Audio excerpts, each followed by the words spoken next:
बिजली के तार से, बिजली के तार से। Music by Shyam Farida. बिजली के तार से, बिजली के तार से। हम हई दीवाना तोहर, तू हमर दीवानी हो।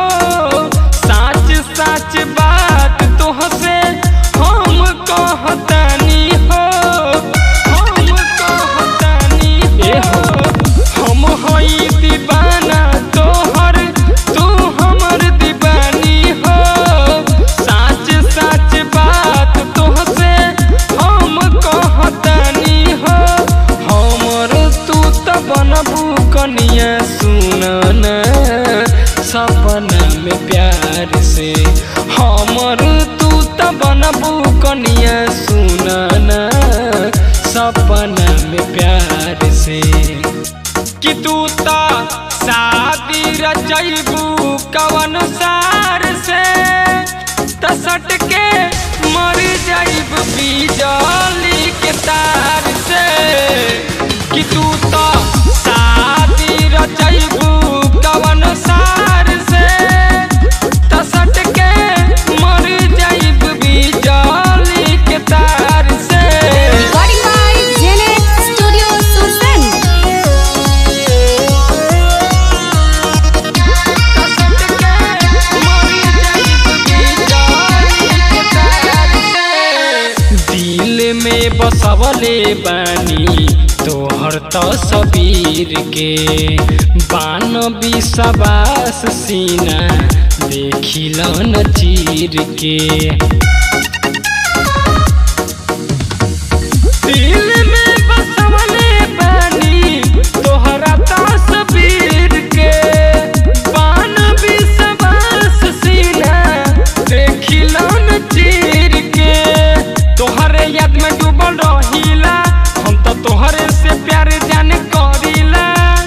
पावे ललर जाइम तोरा दुनिया से, चाहे संसार से। पावे ललर जाइम तोहरा दुनिया से, चाहे संसार से।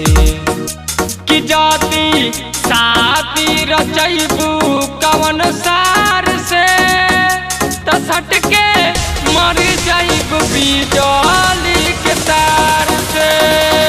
कि जाती शादी रचैबू कवन सार से, त सट के मर जाइब बिजली के तार से। Music by Shyam Farida. बिजली के तार से,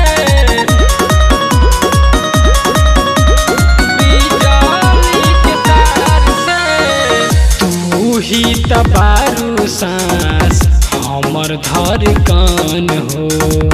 छोड़ब न साथ कबहू देतानी बचन हो। तू ही त बारू सांस हमर धड़कन हो।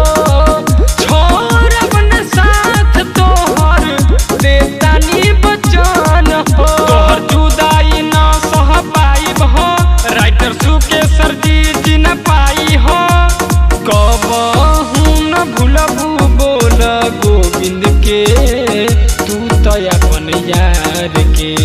कबहू न भूलबू अमित गोविंद के, तू तो अपन यार के।